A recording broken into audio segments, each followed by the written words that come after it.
The year 1936 is very crucial for understanding the life of Dr. Bhatt from the biographical narration of Dr. Ambedkar's life, and we are going to enter into a very important part of his life, or the creation of Dr. Ambedkar, which is interestingly one of the most important document that Dr. Ambedkar wrote, which is famous in the history as a speech which was meant to be delivered in the annual session of the Jat Pat Tolak Mandal, but which could not be delivered because there were objections to that speech, and therefore the speech was not delivered. But Dr. Ambedkar, because he took painstaking efforts to write that speech, he got it published. And this speech is more or less very important in understanding the whole vision of Dr. Ambedkar, because not only that it was delivered in the context of the constitutional reforms that were taking place in India starting from the Round Table Conference, but also the speech came after the very famous declaration that Dr. Ambedkar made in Evla in 1935. The Jat Pat Tolak Mandal, which was founded in Lahore in 1922, was in the beginning a wing of Arya Samaj. The name of Jat Pat Tolak Mandal can be translated in English as the Caste Destruction Society. So it was meant to destroy the caste, and in a few years' time it developed a conflicting relationship with Arya Samaj, and it broke with Arya Samaj very soon in the middle of the 1920s. The two important things or the practices that Jat Pat Tolak Mandal was involved were interdining among the people from various castes, and also encouraging the intermarriages between the people of the several castes. During that period, they were very successful in getting the membership of over 500 people from various parts of India, and also they were very successful in arranging about 18 or so odd intercaste marriages in that period, which is quite a success in that period to really see that the intercaste marriages were taking place, even it means just the 18 intercaste marriages. In 1931, the Jat Pat Tolak Mandal opposed the caste-based census, because that was the year 1931 the census was commissioned, and the Jat Pat Tolak Mandal opposed the census based on the caste. And they had a very firebrand secretary who became a very good friend of Dr. Ambedkar afterwards, who hailed from the scheduled caste community, and his name was Santaram. He was not only the secretary of the Jat Pat Tolak Mandal at the time when Dr. Ambedkar was involved or invited to give an annual presidential address in 1936, he was also publicizing the anti-caste issues. In fact, he wrote a very famous book in the latter years, which is titled in Hindi as Hamara Samaj. So in 1935, at the end of the year, Dr. Ambedkar was invited by Jat Pat Tolak Mandal to give a speech as a president of the annual conference. And this invitation was very important because Dr. Ambedkar had already declared publicly that he won't die a Hindu. And that means that he no longer wanted to associate himself with Hinduism. Despite of that, this was the first time in Dr. Babasaheb Ambedkar's career of over 2 decades that he was invited by the Hindu organization to give a speech on a very significant topic. And Dr. Babasaheb Ambedkar, as we have seen, was very exhausted by what he has been doing in his life, and naturally he didn't want to go, but he also wanted to avail this opportunity to make his point and to clear his views on this very important topic, the annihilation of caste. So when the committee received the draft speech prepared by Dr. Babasaheb Ambedkar, they found some of the elements in the speech very controversial. Therefore, they wanted Babasaheb Ambedkar to edit or to delete out some of the parts of the speech that Dr. Babasaheb Ambedkar gave them as a draft speech. Santaram and the people of Jat Pat Todak Mandal were particularly very taken by the new formula that Dr. Babasaheb Ambedkar gave in order to destroy the caste system. And that formula, which I will read for you, is: it is not possible to break caste without annihilating the religious notions on which the caste system is founded. And Dr. Babasaheb Ambedkar was asked to explain at length what does it mean, so that this idea can be taken to the press and platform, because the executive committee did not find this formula very convenient. However, despite of the explanation that Dr. Babasaheb Ambedkar gave, Dr. Babasaheb Ambedkar was not invited to the annual conference which was to be held in the middle of 1936. And before that, Dr. Babasaheb Ambedkar had formulated a rule that he will not take part or any part in a movement which is carried on by the caste Hindus, because according to Dr. Babasaheb Ambedkar, the position that they took or the point of views that they had were altogether different or even contrary to Dr. Babasaheb Ambedkar's own position on the issue of the annihilation of the caste.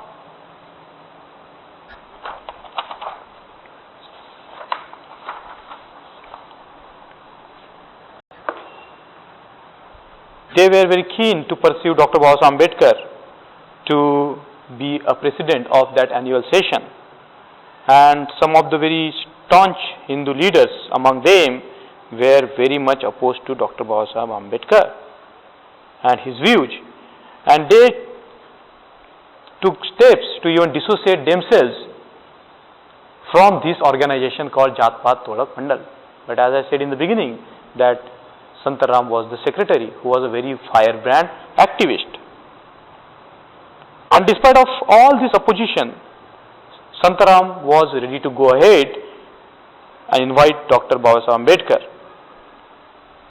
But then in the end, it could not happen, and Dr. Babasaheb Ambedkar, when he publicized the speech, he thought that one of the major concerns of the organizers might be that Dr. Babasaheb Ambedkar participated in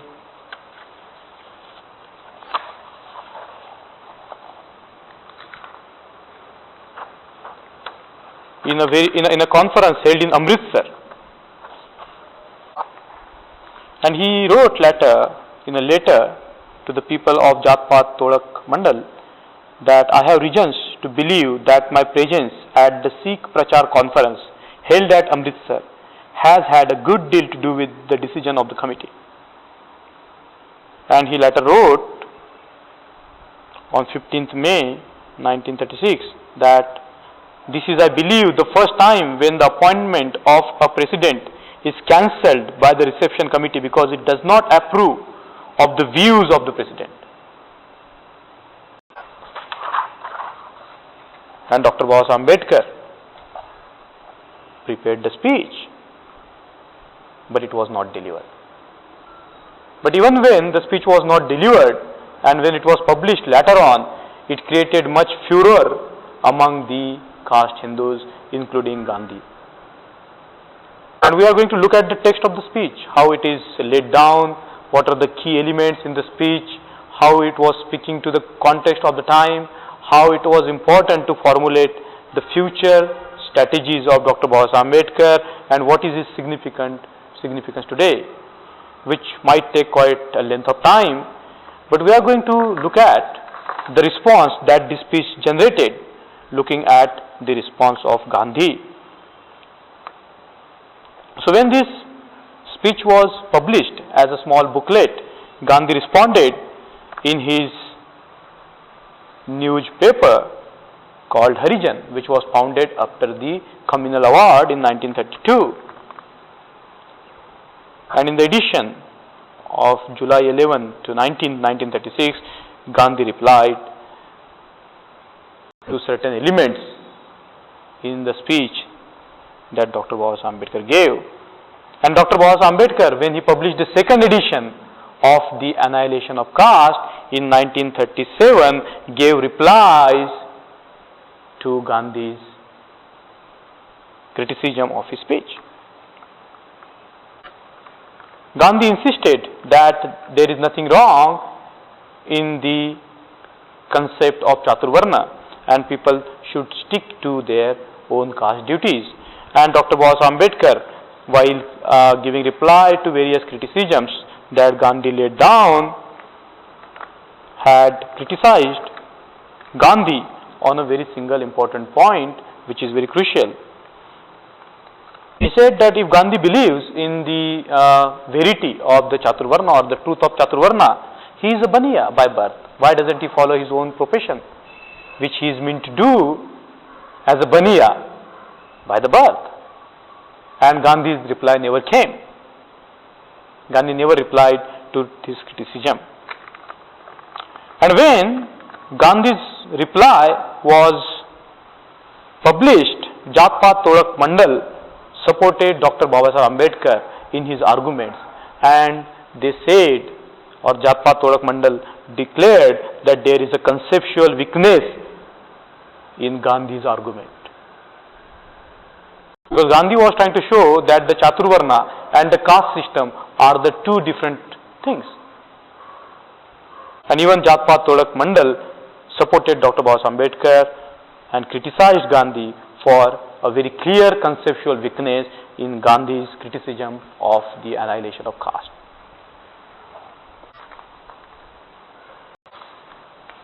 So now we are going to actually look at the structure of the text of annihilation of caste and very important elements in this speech. When the speech was published as a booklet,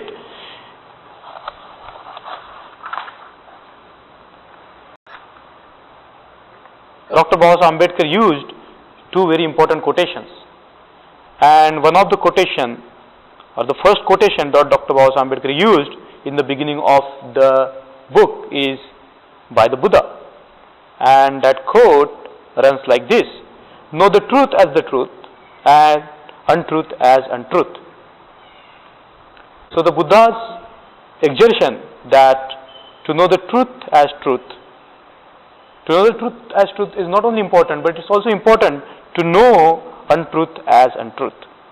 And the second citation or the quotation that we can find in the beginning of the annihilation of caste is by a great Scottish poet, H. Drummond, who lived in the 16th and the 17th century.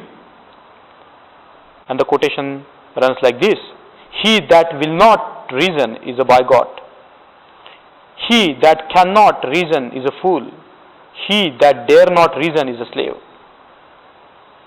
So if we look at the spirit of the text, it's founded on various elements which are clearly laid down in the text, which the principles or the spirit of the text is very clearly woven into the words that Dr. Baba Ambedkar produced in this very mighty text. So it's the inquiry into the truth. It is separating truth from the untruth, and also knowing the truth as the truth and untruth as the untruth with the tool of reason and rationality.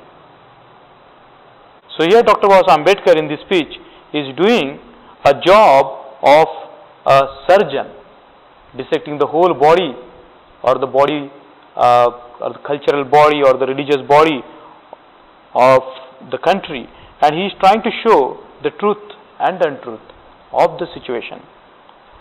And the tool that he is using in order to do that is the reason. And it's a challenge. He says that, and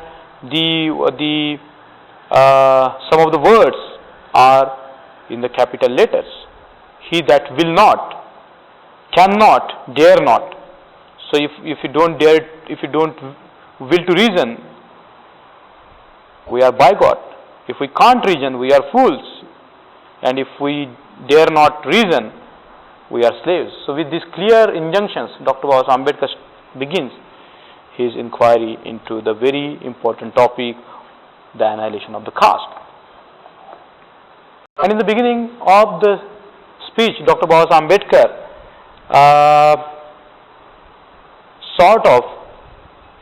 this speech is clearly laid down into 4-5 areas. The first is understanding the caste, but not understanding the caste just from the historical perspective, but from the contemporary episode that were taking place in India all over. So it is not just the explanation of the caste system based on the history, but based on the contemporary events that were taking place that time. Then it enters into the area of how various people are responding to this crucial question of the annihilation of caste, including the political parties, including the religious organization, so on and so forth.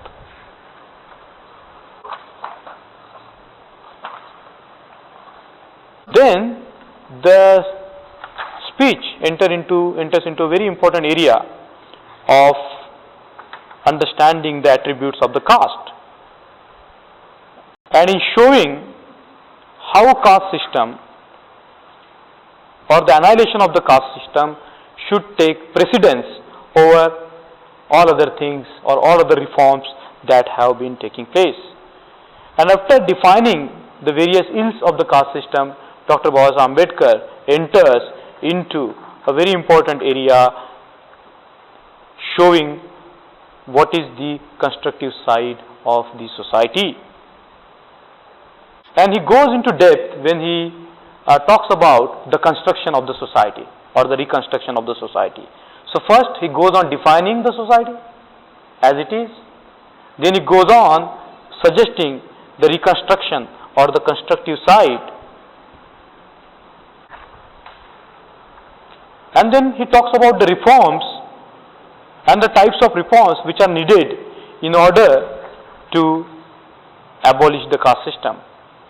And when he talks about the social reforms that are to be made in order to destroy the caste system, he talks about which are the problems in ending the caste system. And with a very reasonable skill, with a very important skill, he breaks down the problems and understand why the caste system exists, and he pinpoints to a very important factor that the caste system exists above all with all different regions and primarily due to the Hindu Shastras. And then he goes on defining the word called Hinduism. And then he shows with various arguments that Hinduism is not a religion, but it's the system of laws. And after showing that Hinduism is not a religion in a strict sense of the word religion, he shows that it's a system of laws, it's a system of social codes. He goes on to show how those codes can be changed by bringing in new laws. And he very practically gives several points in order to change the laws which are detrimental to the society.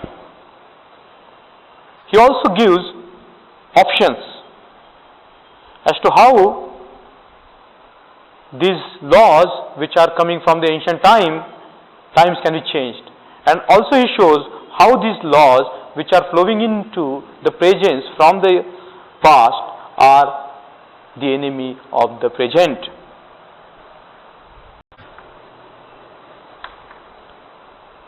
And in the end, he shows his conviction that any reformation within the Hindu religion is not going to lead anywhere. And therefore he declares at the end of the speech that he has chosen himself a very different path, that he will not be a Hindu. And he doesn't see the annihilation of caste by remaining in the Hindu fold. So this is the skeleton, as it were, of the speech that Dr. Ambedkar goes on describing the caste system. He describes based on the contemporary evidences, and he cites the contemporary examples of the discrimination that he notes from the newspapers, like the discrimination in Gujarat, discrimination in Madhya Pradesh, discrimination in Rajasthan. But prior to that,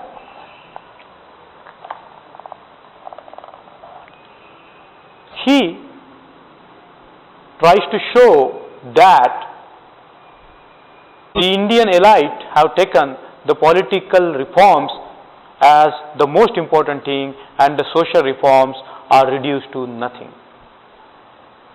And he went into the history of the Indian National Congress as to when the Indian National Congress was formed, how there was a group of people who were very keen on social reformation.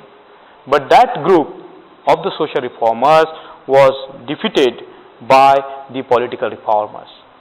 But even when he studies the social reform movement within the Congress fold, he finds that they have not taken up the issue of annihilation of caste, but they have taken up the issues of annihilation of or the destruction of the social evils, which are no evils compared to the caste system.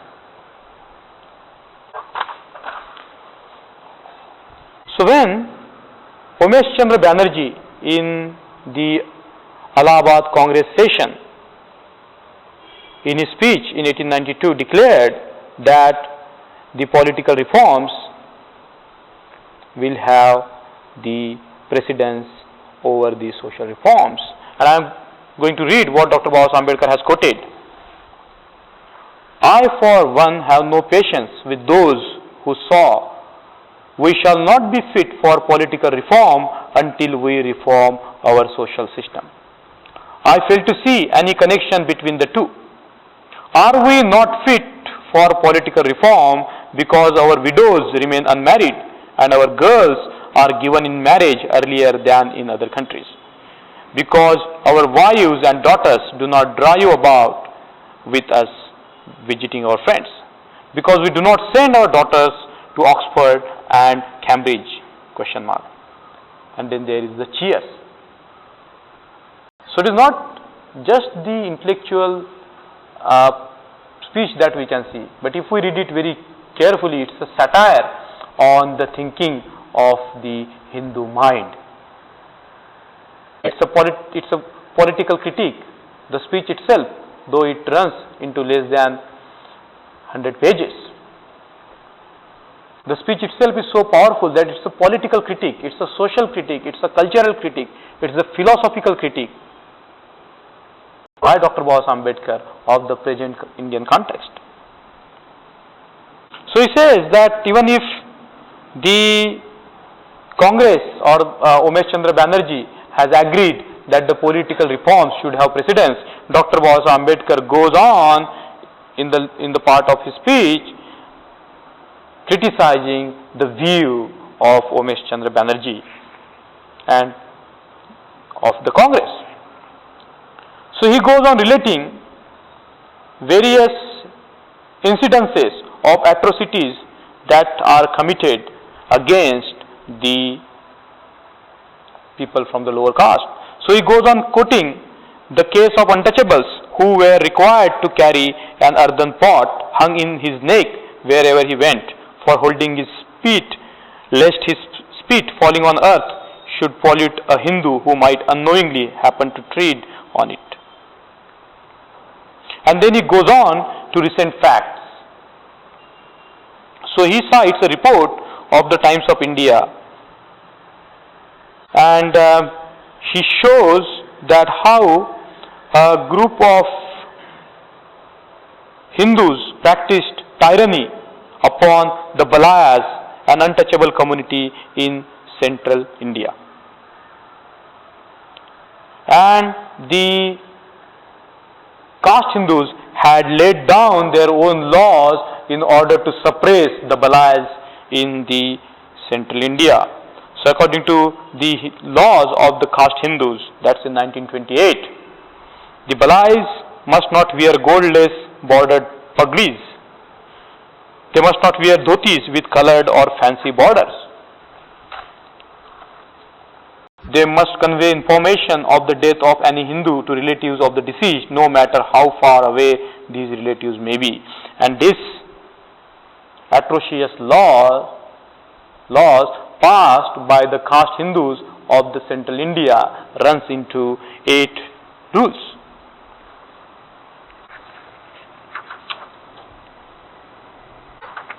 Then Dr. Baba Ambedkar goes on citing the case that took place in Gujarat, in which the Hindus of Kavita ordered the untouchables not to insist upon sending their children to the common village school maintained by government. And then he goes on citing another case in the same state of Gujarat, in the village of Zanu. And that happened in 1935, just 1 year before the speech or the booklet was written. So untouchable women of well-to-do families started fetching water in metal pots. The Hindus looked upon the use of metal pots by untouchables as an affront to their dignity and assaulted the untouchable women for their crime. The crime committed according to the Hindus.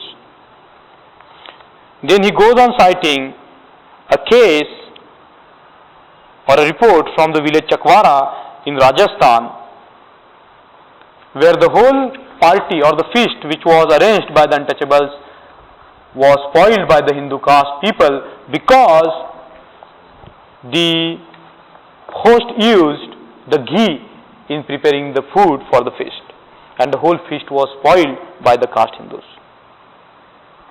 So after stating these facts of the existence of the social evil of the caste system, Dr. Baba Ambedkar raises a few questions to the political minded Hindus who are so thirsty for the political power, as we have seen from the proceedings of the Round Table Conference. They are not keen on the distribution of power, but they are keen on having the power for themselves without any concern for the society. Dr. Baba Ambedkar has asked a few questions. Are you fit for political power even though you do not allow a large class of your own countrymen like the untouchables to use public school? Are you fit for political power even though you do not allow them the use of public wells? Are you fit for political power even though you do not allow them the use of public streets? Are you fit for political power even though you do not allow them to wear what apparel or ornaments they like? Are you fit for political power even though you do not allow them to eat any food they like? And Dr. Baba Ambedkar says that he can go on asking a string of questions like this, but he halts there and then he says, I'm sure no sensible man will have the courage to give an affirmative answer. Every congressman who repeats the dogma of Mill, a famous philosopher, English philosopher, that one country is not fit to rule another country, must admit that one class is not fit to rule another class. And with this argumentation, Dr. Baba Ambedkar demolishes the myth that the political reforms should take precedence over the social reforms. But it doesn't stop there.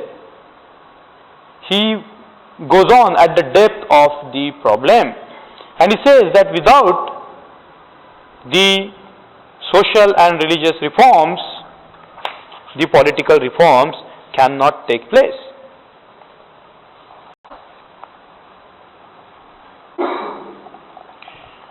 And he cites a very important person, a co-worker and a friend of Karl Marx, Ferdinand Lassalle, trying to prove his point that without the social reforms, the political reforms cannot take place.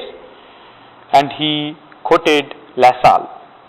The constitutional questions are in the first instance not questions of right but questions of might. The actual constitution of a country has its existence only in the actual condition of force which exists in the country.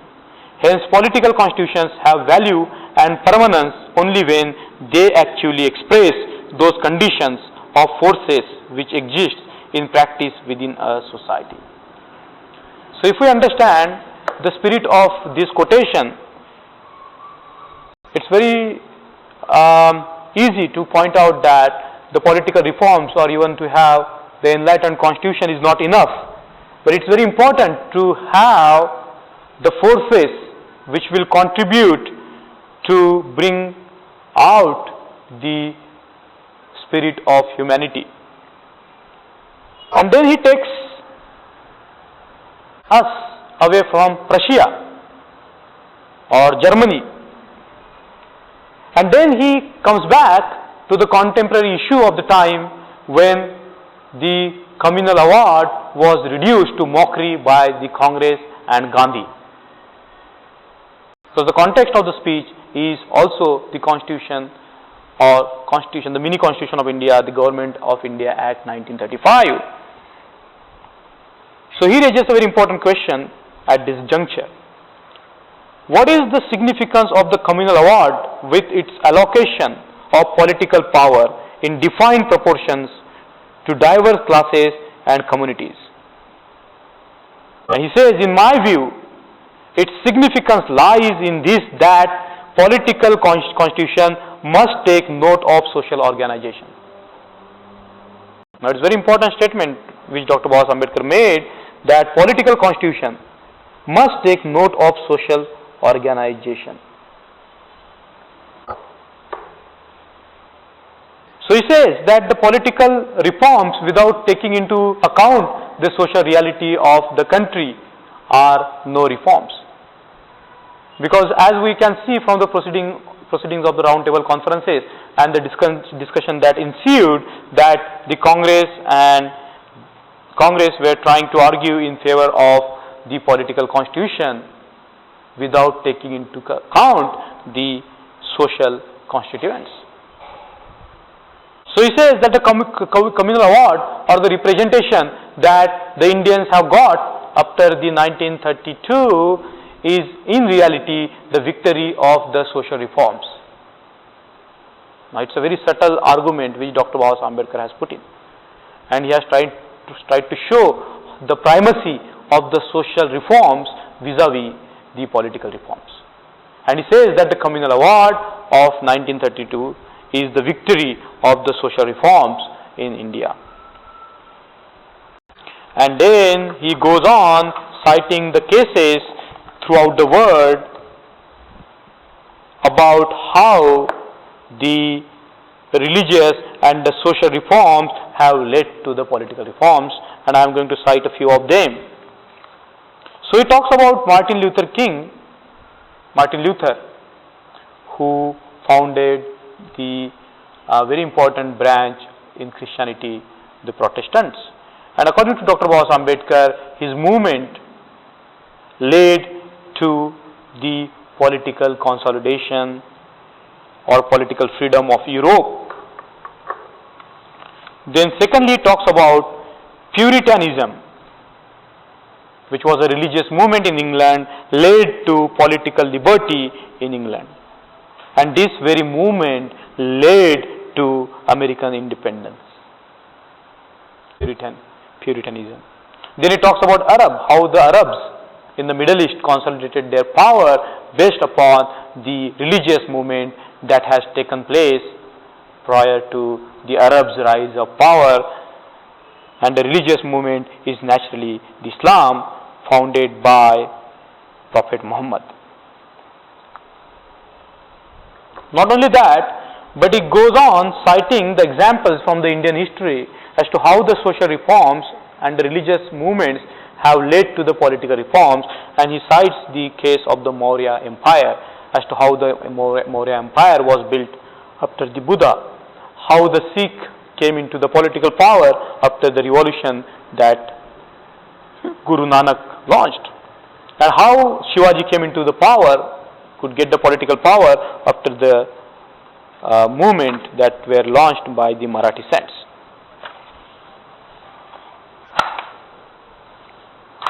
So after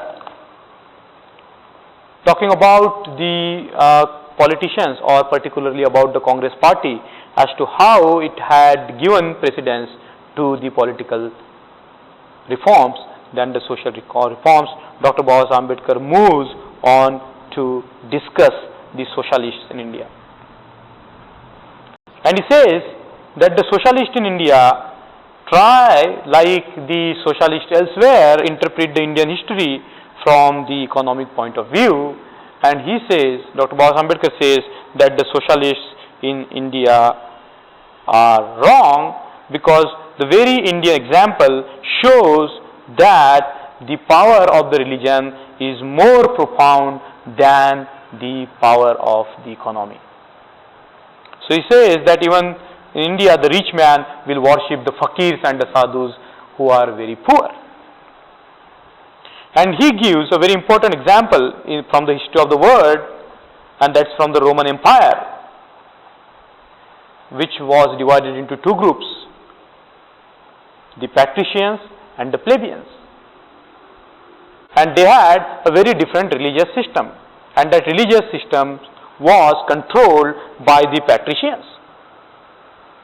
And it happened so that the plebeians, because of the elections, also got the political power in the Rome. But the patricians, they had a deity called the Oracle of Delphi. They had a deity or goddess called the Oracle of Delphi. And the plebeians were cheated by trickery by the patricians. So whatever the issue you have, whatever mundane issue you have, it has to be finally settled by the Oracle of Delphi, which was a goddess. So the patrician said, okay, you get the electoral power, that's fine, we can share the power with you, but let's ask the goddess. Let's go to the goddess and ask the Oracle of Delphi as to what's her view of you getting involved in the governance. So when they went to the Oracle of Delphi, the goddess could not speak, and the patricians tricked the plebeians, saying that the goddess is not in favor of you having the political power. And whatever legitimate political power the plebeians would have got through the electoral process was denied by so-called religious trickery by the patricians. Dr. Baba Ambedkar is saying that religion, social status and property are all sources of power and authority. So he is not denying that the property is not source of the power and authority which one man has to control the liberty of another. One is predominant at one stage, the other is predominant at another stage. That is the only difference. And by this line of reasoning, he attacks the socialists of India.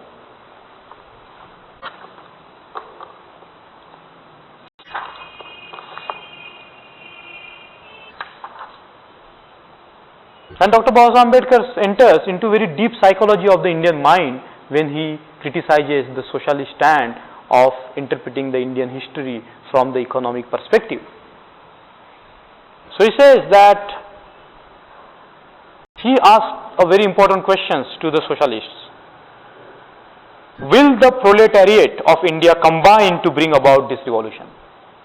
Is it possible to constitute the lower economic class into kind of a single force to make them into a proletariat of India to bring about the revolution? And what will make the people to act together?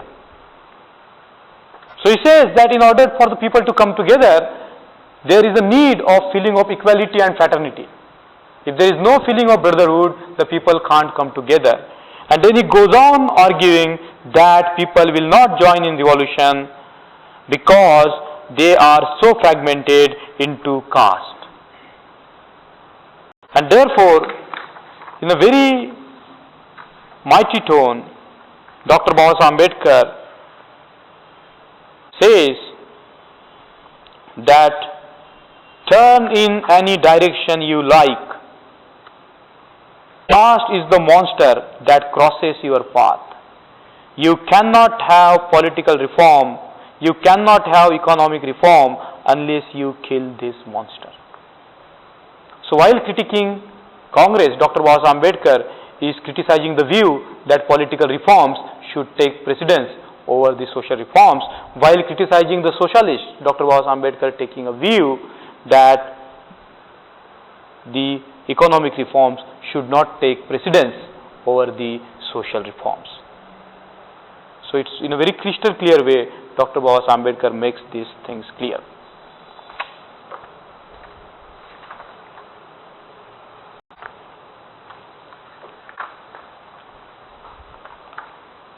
So this is for today. In the next lecture, we will focus more on how Dr. Ambedkar takes on the defenders of the caste system.